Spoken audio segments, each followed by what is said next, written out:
Good day, everyone. Welcome back to another episode of our podcast. This is Ryan, and joining me today is Adi Putra, and we are part of the channel called A&R, Conversations Between Malaysian Youths. And in this episode, or in this series, we are going to be talking about political and social issues that we Malaysians face. So we're not just talking about issues the youth faces, but also issues that collective Malaysians do face on a daily basis. So the episode or the topic we're going to talk about today is on the Recovery MCO, or RMCO for short. And from this discussion of the RMCO, we will segue into discussions about the rights of refugees and migrants, the situation they face in this current COVID-19 epidemic situation in Malaysia. And we're going to segue from that into, in general, their rights and the well-being of these migrants and refugees when they come over to Malaysia. So just a quick recap for our listeners out there. The RMCO is basically, as the name suggests, is the Recovery Movement Control Order set up by the Malaysian government. And this thing is supposed to run from a few days ago up until the 31st of August, which is our Independence Day. Most of the private sector will be back in business. The only few things that aren't allowed, as stipulated by the government, would be social activities, big social activities, sporting events, and other instances in which there would be a huge group of people at a place at a single time. So this is a good sign, meaning to say that Malaysia has successfully lowered or reduced the numbers of COVID-19 patients or people who have been infected by COVID. And now they're trying to move the economy and the society back into normal working condition. I'll just pass the time on to Adi to just go on a little bit about what this RMCO means and talk a little bit about the situation on the ground that's happening in Malaysia. All right, thank you, Ryan. This is Adi. I'd just like to make an opening remark that thank you to whoever was tuning into our last episode. It was really good shot in the arm for me and Ryan to continue the next episode within this series. With that said, well, let's move into the RMCO. So for us Malaysians, we have been within this RMCO period for the past 3 months, and so far, personally speaking, it's quite a trying time. It's an unprecedented time for our country, just as much as it is an unprecedented time for the entire world.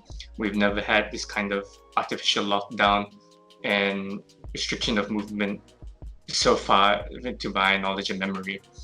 And when you have this kind of restriction of movements, you can see that a lot of businesses would be heavily affected because consumer demand and a lot of consumer activity would be reduced during this period of time. The government has made attempts with the stimulus package to alleviate some of these economic woes. And so far, it has been I wouldn't say it's a tremendous success, but it is a good step in the right direction in trying to handle these issues. But nonetheless, there are still a lot of other issues within our political economy that the government cannot handle all at one time. So far, it's able to secure a certain degree worker entrenchment. So in that case, a lot of people were able to maintain their jobs, although unfortunately some are not so lucky. And even we have a lot of other elements within this stimulus package, such as other fiscal injections or government guarantees, such as discounts on our utility bills. So within the economic side, we can see that the government is making quite a lot of movement and effort to contain any kind of economic fallout during this whole pandemic. Yet, we also see that the MCO has been quite a level of strict measure that has been able to aid us in preventing a huge spike in cases and able to mitigate the damage of people contracting more and more cases of the COVID-19.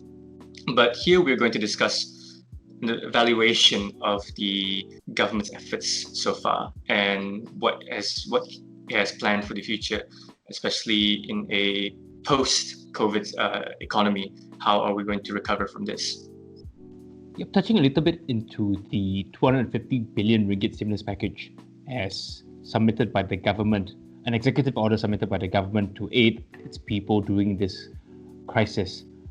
I think it's a really good idea. I think we touched a little bit on it in our previous episode, in which we spoke about the recovery period or the time in which Malaysia needs to recover from this huge withdrawal of cash injected into the economy, and also the recovery period for Malaysia to move on and to return the economy and society back to normal.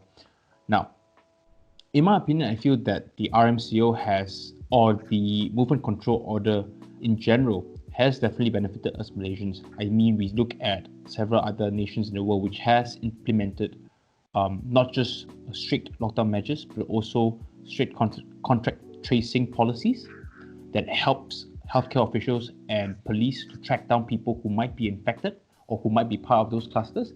I think these standout countries such as New Zealand, South Korea, Taiwan, their leaders have shown exemplary leadership in the sense of trying to get people safe, trying to get the economy kick-started back up in the shortest amount of time possible. And might as well throw Malaysia into the mix, because I think despite the government being a little bit slow from the get-go, with all the political drama that's happening and with all the political tensions that the government faced in late February and early March, I think besides that, and besides a few other hilarious instances of ministers fooling themselves or making a fool of themselves, I think they have done pretty well in a sense to control the people in Malaysia and to ensure that they abide by strict measures as set by the government. I was just looking at the stats today, and yesterday it was reported that there were less than 33 cases to be exact in Malaysia, with over 100 being discharged from hospitals as they're fully recovered from the virus. And I think with the current trend of things, I think the government and the people of Malaysia can expect society to return back to normal in the timeline in which the government has set it, maybe until the end of August. I think maybe even earlier than that if the government is efficient enough. But I'd like to talk a little bit, deviating from our current course, I'd just like to talk a little bit about how the economy is going to recover from this. More specifically about how employers are going to afford to keep their businesses running, specifically SMEs. And we're also going to talk about the situation of the employees, like you said, entrenchment of workers and people unable to find jobs in the current state of the economy. What are your thoughts on that? Well, it's still a very important priority to ensure that employees are able to sustain their own businesses, because a lot of the Malaysian economy runs on domestic expenditure. Other than oil exports, domestic expenditure makes up a huge cog within the Malaysian economy. And so far, the government has released a short-term plan on trying to tackle for recovery of the economy. They committed to about 35 billion ringgit to the recovery plan under the name Rencana. And it's to kickstart the economy in the wake of the COVID-19 pandemic. Although I do see that it's good to see some kind of movement within this regard, I feel that it is also a short-term plan and it's not so much comprehensive in terms of medium or long-term goals.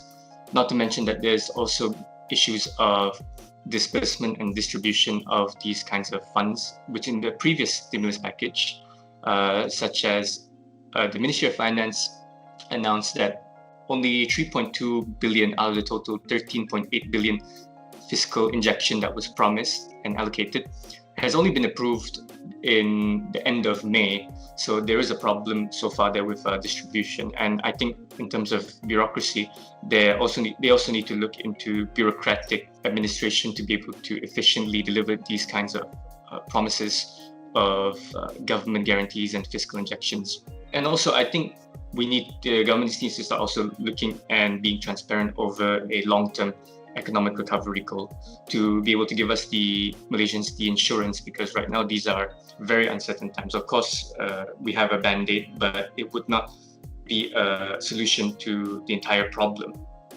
Yes, you're right. The band-aid over the huge crack, I would say. Yeah, I'm pretty sure we all know the picture.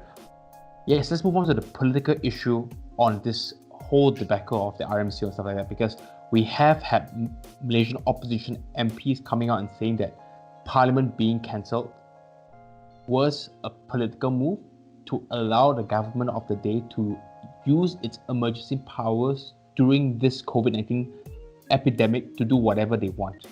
And just to recap for our listeners, the Speaker of the Malaysian Parliament had previously mentioned, I think it was a few months back, that parliamentary session or parliamentary sitting was to be postponed from the initial date of April to May. It will only begin on the 13th of July. Now, for those who have listened or for those who have viewed our first podcast, you would have known that the May 18 parliamentary showdown was to talk about the one-day sitting of Parliament in which the King comes and gives a speech, and that's the end of it. So this move of postponing Parliament can be seen as a move by the government to try to delay parliamentary proceedings and to delay debate from the opposition so they can pass whatever they want during this time of crisis for Malaysians. Now, what I think of this issue is that I feel that the government is smart in a way to delay all these proceedings up until nearing the end of the RMCO solely because of how toxic the Malaysian political scene can get. I'm not saying that the opposition MPs or opposition parties do not have substantial debating points to be delivered in Parliament. I'm just saying that in the course of Malaysian politics and its history, it has always been very long-winded, and this might be a very unpopular opinion and might be contradictory to what I've said previously in my first episode, but I believe that there is slightly a little bit more benefits to postponing Parliament to a later date than having it debated now. There's several calls from MPs like Lim Kit Siang, like Lim Guan Eng, even from Amanah. They are saying that without the chance to debate this stimulus package in Parliament, there is no accountability in that, and the purpose of Parliament is therefore defeated, as Parliament is seen as an avenue to debate, not just for government MPs to propose and to discuss with people on the other side of the bench, but also for the opposition MPs to check and ensure that the government is not abusing its power. So for me, I view that yes, the con would be that the government would have unprecedented access and power into the state affairs by doing whatever they want, but the benefit of this would be that the government would have more control on an issue in which is so crucial to the current state of affairs in Malaysia. Because as we all know, democracy is not the most efficient thing at times. When the government needs to use its emergency powers to act, if it is within the right context and they've exercised it well, I think we should allow it as people. I mean, of course, there is a trade-off to being able to maneuver in a more cohesive manner with the government in charge. However, I would like to also make up the point that the Parliament is meant to debate policies, and the most pressing policy at this time is the containment of the COVID-19 pandemic. And the response of the government, I feel, at least on the federal level side, is more of a one-size-fits-all kind of approach. We can see that not every state within the Federation of Malaysia has been hit to the same degree as another. We can see that there's a lot of different aspects, differences between each state and how they are handling, how they are affected by the COVID-19 issue. And I think the delaying of discussion and debate within Parliament would undermine the ability for opposition members or even other members of Parliament bring up their own concerns within their own constituency, because the federal government has stated that this is a blanket movement control order and it must be abided by every state. So it's not so tailor-fit to specific states with different sets of challenges and issues. It went to the point where there were many headlines when Sarawak was defying the announcement of reopening the economy. So it seems that there is some kind of out-of-touch displacement between federal and what is happening on the state level. And I think the Parliament was a perfect setting to be able to tailor-fit certain policies within the movement control order for states to better handle themselves. So, and we can see that it's just another symptom of federal centralization over the federal states, and that it seems to be a bit out of touch, and it is a huge arbiter of decisions for how the country moves forward without much consultation from the state governments. it seems to me that the government thinks it knows what it's doing. However, the bureaucratic problems have made it hard to deliver on its stimulus package, as I mentioned before. So there needs to be a bit more communication and transparency between federal government and the state government. I guess the problem with that being is that Malaysia, or the state and federal powers, are very much divided. We see that when the current government came into office, we see that during the meeting of state officials, right before we kicked off our movement control order, we saw that the opposition states were being left out from that meeting, the very important meeting that could mean a lot to the state government's planning and restructuring of their state to combat the COVID-19 issue. And we saw that politics was being played in that sense. But looking at the wider spectrum of things on how the state, or how the functions of the state government differs from that of the functions of the federal government, and how these two can not intertwine all the time, is from the fact that in the constitution it is stated that the state legislative assembly, in which parliamentarians of that state debate on the state issues, how they are not below the powers of the federal government on certain issues. For example, how state runs their day-to-day affairs, or how state plans their state budgets and how they spend their money.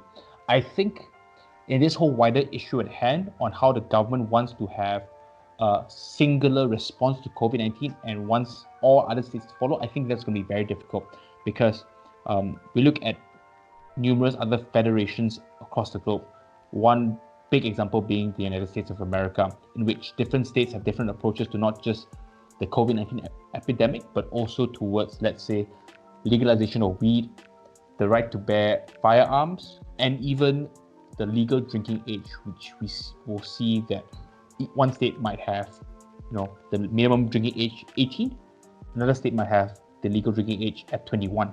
Taking all of this into account, I think that the states have done the best they could in terms of trying to meet up to the government standard of having the RMCO spread across the entirety of Malaysia. And I think, given the political background of some of these states, or some of these parties that control some of the states, I think that they have responded well. I think that the government has done quite a fair bit not to provoke opposition-held states and try to introduce them into the mix of how they can collectively aid the country in recovering from this virus. And I guess that's another long story between relationships between the federal government and the state government, and I think we can get into another topic altogether for that kind of discussion in the future, hopefully. But moving back to the RMCO, it's okay. We've touched on how the government has done quite a pretty decent job in safeguarding the interests of Malaysians and its citizens. But let's talk about another aspect of the population in Malaysia that is also going to be equally affected by the pandemic, which is the migrant workers, because Malaysia has a substantial population of labor from foreign countries coming into Malaysia to help develop infrastructure and other kinds of labor activities. So Ryan, would you like to open up? Would you like to give your opinion on that? Oh, most definitely. Thank you so much. I'm going to pull this argument, or this introduction of the situation of migrant workers, all the way back to the early days of the Pakatan Harapan era, in which the Minister of Human Resources, M. Kulasegaran, he was a very big supporter of restricting and regulating the informal economy and the people that work in the informal economy. And when we talk about migrant workers in Malaysia, most, if not all of them, if they were to find a job in Malaysia, they will be doing jobs that are called 3D jobs, which are dangerous, dirty, and difficult jobs. Those that ordinary Malaysians might not venture into as a source of income. And back in the day, when the government was first elected in 2018, we saw that besides the other good policies that they have proposed, we saw that the Minister of Human Resources was very outspoken about the need to regulate and to have a definite number of unregistered and unregulated migrants that are coming into our country and working, and contributing to our collective economy. And when we talk about this in the context of the entire country going into lockdown, there hasn't been much planning or solution being presented by the government to aid these people that have fallen through the cracks of society. They do not have a comprehensive plan to tackle this issue of migrant safety, ensuring that these migrants do not catch the virus and ensuring that these migrants are monitored and making sure that these migrants do not spread or do not create clusters amongst themselves. Because I think as of a few weeks ago, we see that some of the clusters that the government has been reporting have been from migrant majority areas in Selangor or Kuala Lumpur, in which you see a lot of refugees and migrants, both regulated and unregulated, forming COVID-19 clusters. And the possibility of them leaving those clusters and mixing around with people from other parts of the state could be very, very dangerous, especially when we are at this stage where we are recovering, when the nation is recovering from the peak of when the virus first hit us. So in a way, they're being segmented from much larger part of the population in a way that's quite unregulated, and in a way they kind of are like a ignored demographic within the population, aren't they? Yes, they are. But this form of treatment for our refugees, foreign workers, migrants, it hasn't only been during this time of crisis or this time of great stress for many Malaysians. It's been a long-term narrative. It's been a very long-term narrative, yes. And we can see this even before the time of Dr. Mahathir first came into office. We see that migrant workers have been constantly been mistreated by law enforcement, and that some of them have been also mistreated by their employers. Employers such as those that work in factories, metal factories, primary industries, for example, getting palm oil, doing these odd jobs. We see them being mistreated, not being paid properly, not being put in adequate living conditions. We see that these migrants are being forced to live in metal boxes because their employers do not want to pay for proper sanitized living conditions for these people. And it's very, very sad to see that in this time of need, the government isn't doing anything at all to help out these people who contribute so much to the informal economy of Malaysia. Yeah, I do agree with Ryan's sentiments. We have a long history. Sometimes it can even be considered quite an abusive history of migrant workers. And it's quite a shame because these are groups of people that gave up a lot and their livelihood within their home country to come and find a future here. Much like it mirrors the United States' history, where anybody can make a dream or a living here because of our multi-ethnic society. But you can see that through policy that it leaves much to be desired, leaves very much to be desired with how we treat foreign workers. We see migrant workers as dirty or criminals, or they bring diseases and other kinds of discriminatory stereotypes of them for jobs that Malaysians ourselves aren't even willing to work. And we depend largely on foreign labor to help set up our infrastructure. You can see that in the case of Sabah, we have a huge undocumented population of migrant workers from Indonesia and the Philippines, and they get paid under the table by employers. It's quite an alarming trend because considering how Indonesia is moving its capital to Borneo, we could see that a lot of Indonesian workers within Sabah would seek employment back in their home country because of the discrimination they face here, not just by the police, but by society here as a whole. We must dismantle this kind of framework and notion of how we perceive migrant workers. And hopefully we can take that onto the policy level so that the government can have a more comprehensive framework of how we treat migrant workers, especially in the case of refugees, because we've had a lot of stories coming up from the issue of the Rohingya, where even though we classify them as refugees, the current framework that we operate and classify them as no different from undocumented migrants. So access to public utilities, healthcare, and other basic amenities are very much locked behind a barrier. and we rely on non-governmental organizations such as the UNHCR to cover up for our deficiencies in this regard. So our economy will still be heavily reliant on foreign labor. But if we do not treat them with the proper respect that they deserve, I think that it would spell a huge trend of them looking away from Malaysia as a prospect of employment. And we'll be losing out on a huge pool of labor that we've come to rely on for many, many decades. Regardless, I think if they're documented or not, I think migrants still should be treated with the same level of respect that we expect of any other civilized humanitarian standard. That is very true. I'm just going to pull back to the Rohingya issue once more. I've just done a quick check, and the UN protocol on the status or the protection of the status of refugees is not ratified by Malaysia.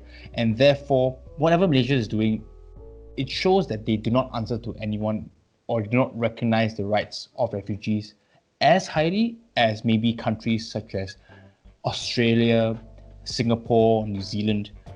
And just pulling back to an article I think I read a few days back on how Human Rights Watch officials have had to come out and urge countries like Malaysia and Thailand to allow Rohingya refugees into their country, come aboard, come on shore, and allow them the proper access to healthcare, sanitation, and shelter. I think in the whole wide spectrum of things, Malaysia's record with refugees has not been good. I think we've established it during the course of this call, and I just want to say it once more. Malaysia doesn't treat refugees with the respect that they deserve. And the fact that this exists is from the lack of government policy. Yes, Adi, you've spoken about how racism is apparent in Malaysia, for how us Malaysians treat foreign workers. They're dirty, they're disgusting.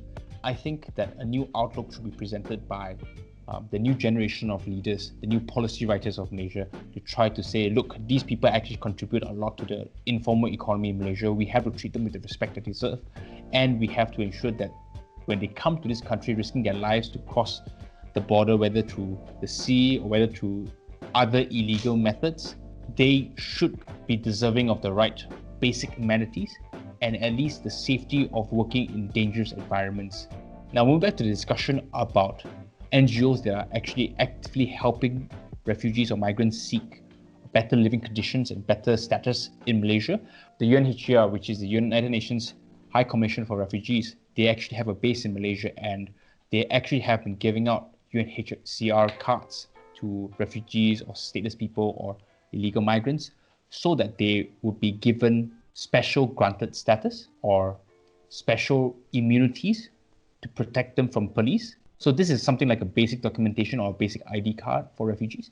And we have seen on several occasions, not just in Malaysia, but other countries in the global south, that despite these people having these special cards as given to them by the UN, we see them still being mistreated. We have some instances in Malaysia in which the police still carry out beatings of migrants who do not show proper identification.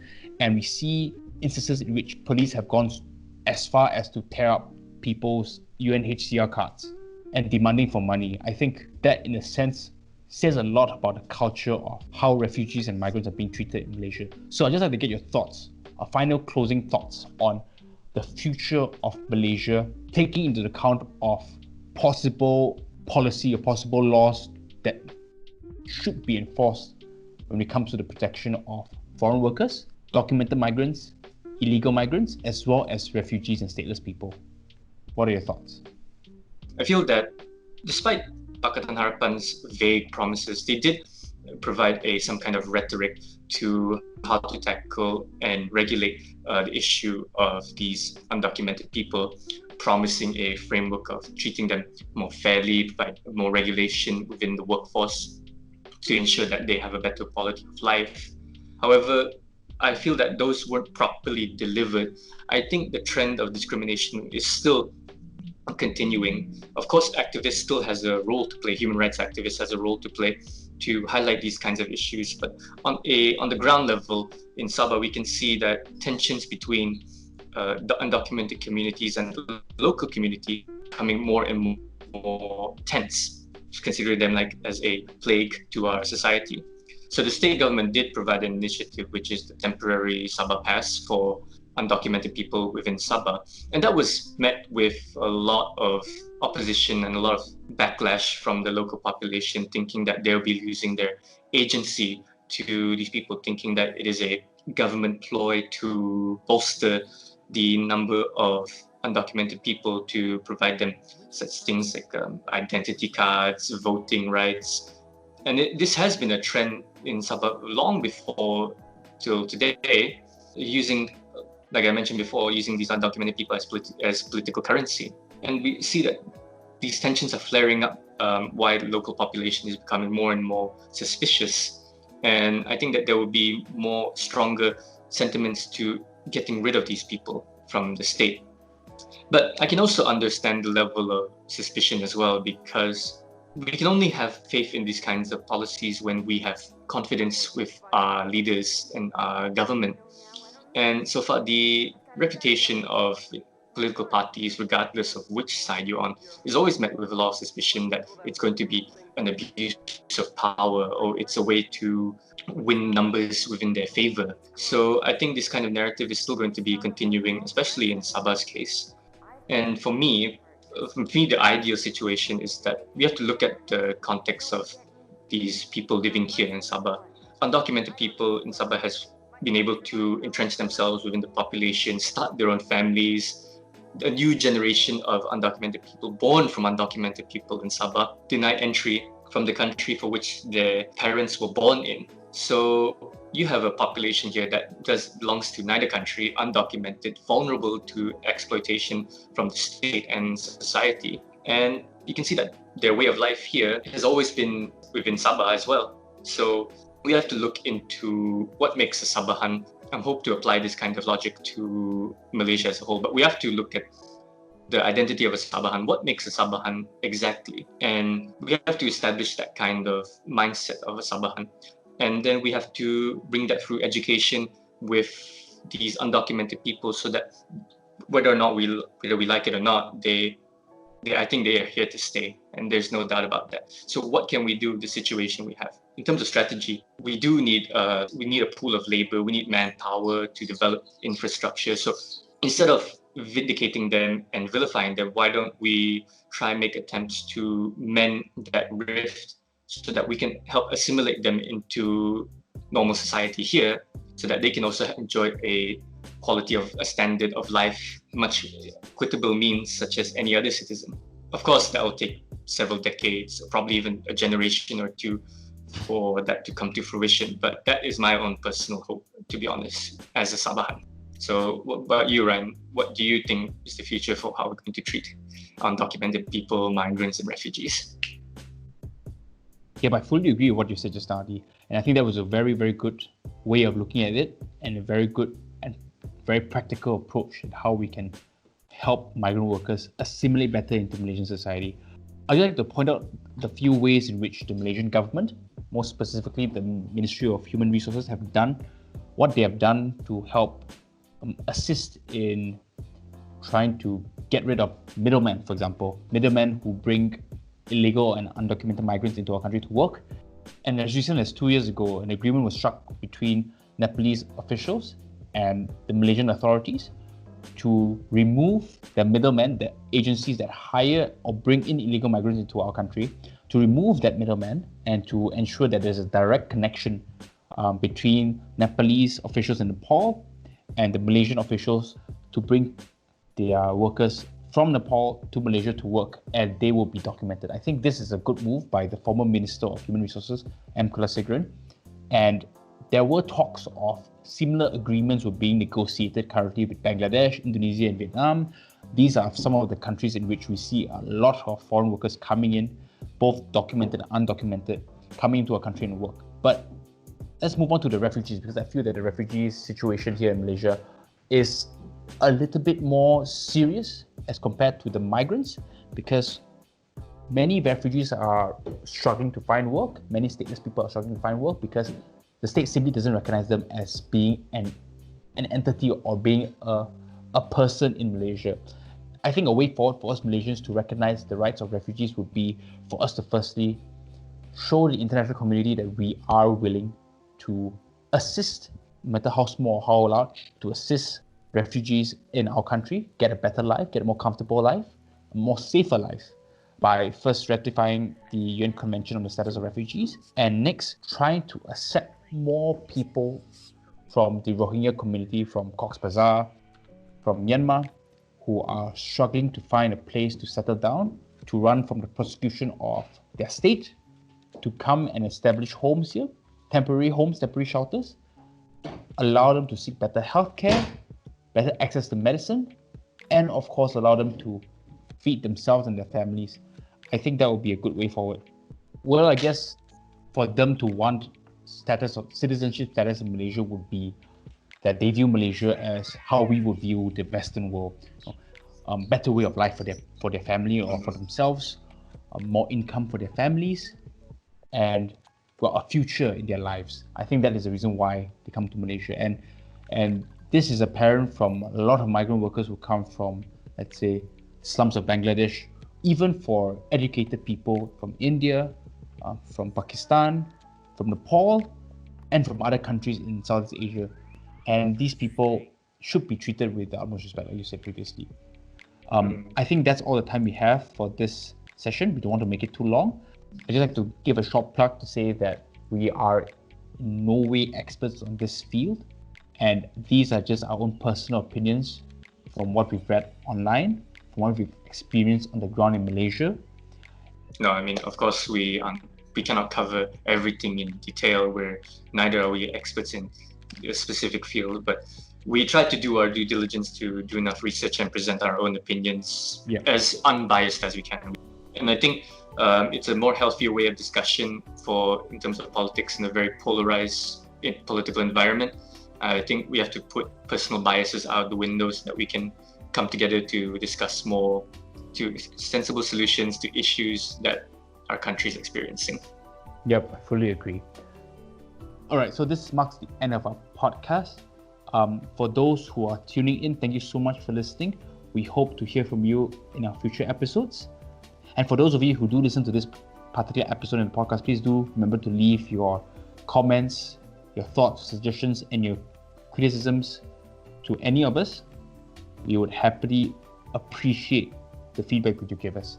So yeah, thank you so much, Adi. All right, thank you so much, Ryan. Thank you to our listeners. We hope to cover more content in the future in our next episodes to come, and we'll be looking forward to share those with you in the future. Thank you so much.